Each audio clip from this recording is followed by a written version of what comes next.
Boa noite, sou Carlos Barroso e está começando agora o Redação BH News desta segunda-feira. Você nos acompanha pelo canal 9 da NET e também pelo nosso site www.bhnews.tv.br. Participe conosco pelo e-mail redação@bhnews.tv.br ou pelas nossas redes sociais, pelo Facebook Redação BH News, pelo Twitter @Redação BH News ou ainda pelo telefone 3264-1880. Vamos construir uma hora de informação, debate e muitas notícias aqui no Redação. E vamos às notícias de hoje. De janeiro a setembro deste ano, o Corpo de Bombeiros de Minas Gerais registrou 240 ocorrências de afogamento. Brincadeira, hein? Tanta gente morrendo com isso. Em todo o estado. O balanço foi divulgado hoje. Segundo a corporação, deste total, 223 vítimas eram homens e 17 mulheres. Em setembro, já são 20 ocorrências. Apenas no último fim de semana, 3 banhistas morreram. Os acidentes aconteceram no bairro Serra Verde, na região de Venda Nova, em Lagoa Santa e em Pedro Leopoldo, onde um homem saltou na Lagoa dos Coxos e não retornou. O afogamento no Serra Verde aconteceu no sábado, quando um adolescente de 16 anos estava pescando e decidiu atravessar a lagoa a nado quando se afogou. Em Lagoa Santa, na Grande BH, um homem de cerca de 30 anos pulou na água no condomínio Estância das Amendoeiras e não retornou. Testemunhas disseram que ele estava alcoolizado. O álcool, a bebedeira na cabeça de pessoas, principalmente pessoas que não têm nada na cabeça. Essa notícia aí que eu vou dar agora. 2 jovens aparentemente embriagados, se envolveram em um acidente na madrugada de sábado no bairro Cidade Jardim, região centro-sul de Belo Horizonte. Eles bateram em um poste na Avenida Prudente de Moraes quando passavam em alta velocidade pela pista. Em seguida, como sempre acontece, fugiram para evitar um flagrante e abandonaram o veículo no local. Segundo uma testemunha, a dupla seguia em direção à Avenida do Contorno e pouco antes do acidente, pararam próximo a um ponto de táxi e começaram a discutir com um dos motoristas que estava no local. Após a briga, eles arrancaram o carro logo depois e acabaram batendo no poste. Um advogado da família foi ao local do acidente e alegou para a polícia que quem dirigia era uma senhora, esposa do proprietário do carro. Segundo o advogado, ela teria abandonado o veículo com medo de um possível assalto. Os moradores se irritaram com a postura do jurista e tentaram argumentar que viram os 2 jovens fugindo. Mas como não houve flagrante, o carro foi rebocado e a ocorrência foi encaminhada para o Departamento de Trânsito. Foram apreendidos na tarde de hoje, apreendidos por se tratar de menores, que tecnicamente não são presos, os 2 adolescentes que são acusados de assassinar o delegado Vânios Henrique de Campos, morto na madrugada do último sábado, em um posto de combustíveis no bairro Cidade Jardim. A arma usada no crime também foi recuperada. A dupla foi detida na cidade de São Joaquim de Bicas, na região metropolitana de Belo Horizonte. Os menores foram conduzidos à Divisão Especializada de Orientação e Proteção à Criança e ao Adolescente, no bairro Sagrada Família, onde serão adotadas as previdências pertinentes ao caso. O crime aconteceu na madrugada do sábado em um posto localizado na Avenida Prudente de Moraes, em frente ao Tribunal Regional Eleitoral. Segundo a Polícia Civil, Vânios estava dentro da loja de conveniência do posto, quando abordou 2 rapazes que estariam extorquindo uma terceira pessoa e se apresentou como policial. Os 3 acabaram brigando, até que um dos suspeitos pegou a arma do policial e o baleou 5 vezes. O Redação recebe agora Tiago Lenoir. Ele é advogado especializado em segurança pública. Lenoir, muito prazer com a sua presença aqui. Boa noite para essa nossa conversa, esse nosso debate, que tem acontecido sempre para o prazer meu e da TV, entende? Eu queria conversar com você, a gente viu isso que aconteceu no sábado. O delegado entrou em luta corporal com 2 menores, parece que a arma dele caiu e os menores foram pegar a arma e mataram o delegado. Isso não está isolado em uma sociedade de muita insegurança. Semana passada, um menino, um adolescente de 14 anos, levou um tiro nas costas pela PM. Diziam que ele estava com a arma de brinquedo. Lá em São Paulo, 4 entregadores de pizza menores foram chacinados. Nós estamos vivendo, eu queria até uma visão sua, não só como advogado, criminalista, até uma visão social, essa nossa sociedade que está nessa insegurança completa, e são questões sociais, falta punição, o que é, Lenor? Conta pra gente. Boa noite, Barroso, boa noite a todos. Barroso, esse evento ocorrido agora, no sábado, que envolveu, no domingo, né, na madrugada de sábado para domingo, que envolveu o delegado Vânios, ele nos aguça novamente ao debate. Primeiro debate, em relação ao porte de armas. Ora, nós estávamos a cena se passa diante de um delegado de polícia, que é muito bem preparado para portar a arma de fogo. Sim. E nós estamos em pleno calor de discussão da revogação total do Estatuto do Desarmamento e armar mais a sociedade, dar mais facilidade para que outras pessoas possam se armar.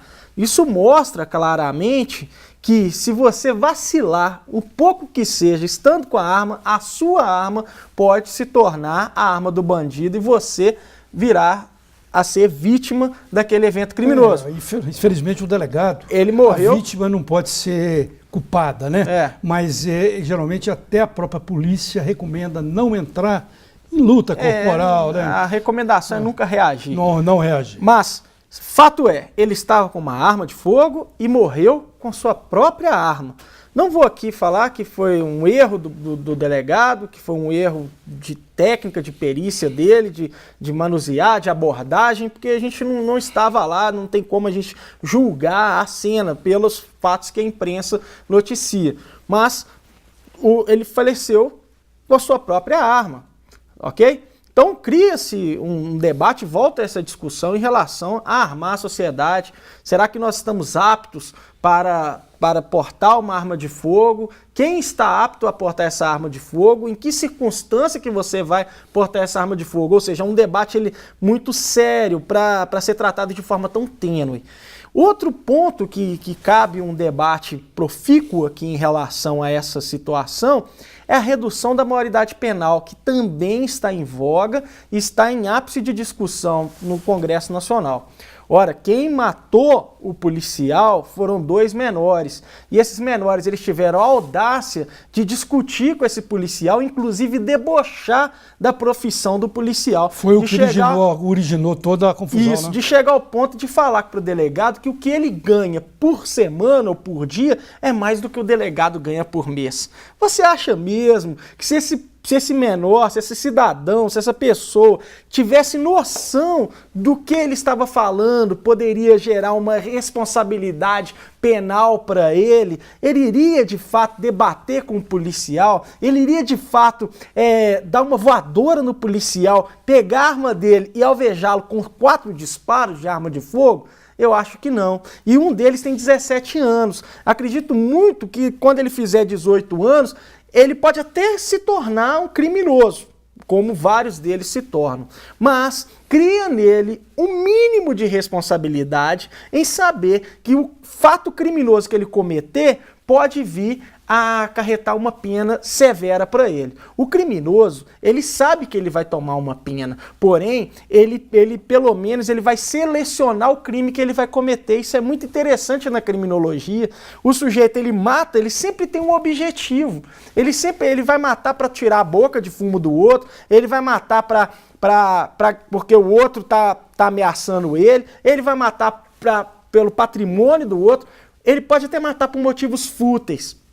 Entretanto, essa motivação fútil, ela não é a regra, ela é exceção. Você está querendo dizer que para o crime hediondo, você acha que teria de voltar? Não, a motivação torpe pode até ser a regra dado a criminalidade alta. Só para o telespectador entender a diferença de fútil para torpe. O torpe é aquele crime aquele crime hediondo, abjeto, aquele crime repugnante, aquele crime que a pessoa mata e você olha e fala assim, poxa, por que ela matou? É uma pessoa muito má, uma pessoa que mata com quase, muitas vezes ele está acompanhado de crueldade, aquela motivação torpe, aquela motivação que eu não mataria para disputar tráfico ilícito entorpecente. Isso é uma motivação torpe, você matar. Agora, a motivação fútil é quase ausência de motivo.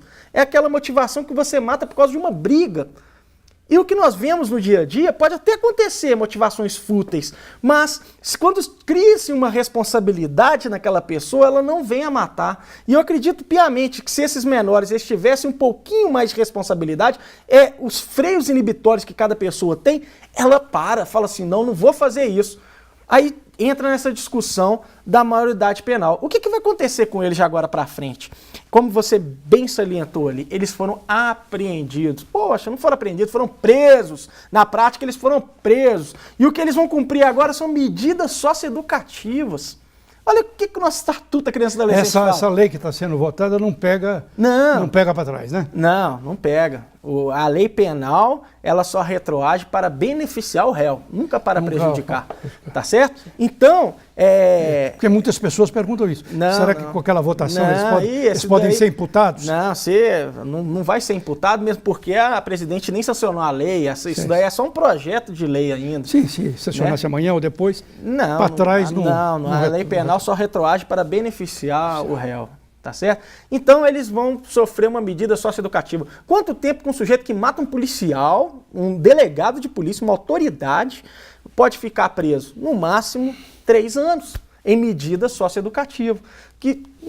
Isso daí, será que essa medida socioeducativa vai surgir algum efeito? Embora as leis das cadeias aqui do Brasil sejam outras, né, na prática, né? Costumam matar lá dentro pessoas que cometem crimes assim, né? Aqui no Brasil existe uma pena de morte não escrita que se vê, por exemplo, nessas chacinas. Hoje eu estava esperando aqui o Rudá Risse, que é sociólogo e paulista. Isso. Eu ia falar com ele que é minha opinião, se amanhã o governador Geraldo Alckmin se candidatar à presidência da República, como diz que ele pode se candidatar se a eleição for para 2018. Porque se for agora, seria a vez do Aécio, né? Mas ele prepara para 2018.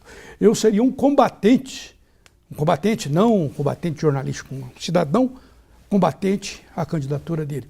Porque um estado igual tem chacina em São Paulo, todo dia, como mataram agora 4 entregadores de pizza menores, e não há nenhuma providência do governo, do estado. Quem é o secretário de segurança de um estado é o governador. Quem é o chefe da Polícia Federal de um país é o presidente. Não tem nada de comandante. Ele demitiu lá, eu estou passando para São Paulo, porque o assunto todo de segurança é um assunto nacional. E aqui em Belo Horizonte também a gente tem essas coisas. O que você acha, por exemplo, como criminalista, o fato de 2 policiais militares atirar num garoto pelas costas de 14 anos? Não é certo, né, Barroso? Isso daí é uma pergunta. Então, a gente tem de olhar todos os lados, né? Tem que olhar, tem que avaliar, mas a minha grande preocupação é o seguinte, não adianta chorar o leite derramado. O fato já aconteceu. O que a sociedade quer saber é o seguinte, não existe pena de morte, são menores, não existe direito penal para eles, não existe código penal para eles. Então, o que vai ser feito com esses 2? Será que depois vão devolver eles para a sociedade, se ficarem 6 meses ou no máximo 3 anos, que eu acho que não fica esse tempo todo? Quando eles retornarem para a sociedade, eles vão retornar pessoas melhores ou eles vão retornar pessoas piores do que entraram no sistema socioeducativo? Infelizmente, essa que é a grande pergunta. Eles vão ser mortos lá dentro? Acontece isso. Isso. Eu não estou concordando com isso nem defendendo, né? Não estou vaticinando, não estou fazendo mal a Gouro, mas é o que acontece, né? É algo que acontece. Tem que ser reflexivo. Acho que a sociedade tem que refletir para todos os aspectos. E, obviamente, aqui eu não estou defendendo que 2 menores, 17, outro tinha quantos anos? 16, 17 16 anos. Venha e tire a vida de um policial. Uma pessoa que está aí para defender a sociedade. Uma pessoa que tem que ser mais protegida do mundo. É um policial que cumpre o seu dever, né? A gente já um policial que cumpre o dever, né? Outros fatos criminosos como esse. E o jornal de hoje embrulha a feira de amanhã. Esse fato não vai embrulhar a feira de amanhã, não. Pelo menos vai repercutir ainda durante um tempo, porque quem morreu era um delegado. A gente deve ter uma visão assim, do geral, que eu chamo de social, porque são vários aspectos. O problema não tem só um ângulo. uma Não. ponta, 2 pontas, 3 pontas. Ele tem multipontas e que vão para todos os lados, político, econômico, social, segurança, policial, muita coisa que nós continuaremos a debater aqui, Leonor, agradecendo a você e te desejando uma boa noite. Uma boa noite também, Barroso. Obrigado. Nós vamos para o intervalo e o Redação tem mais notícias, mais debates daqui a pouco.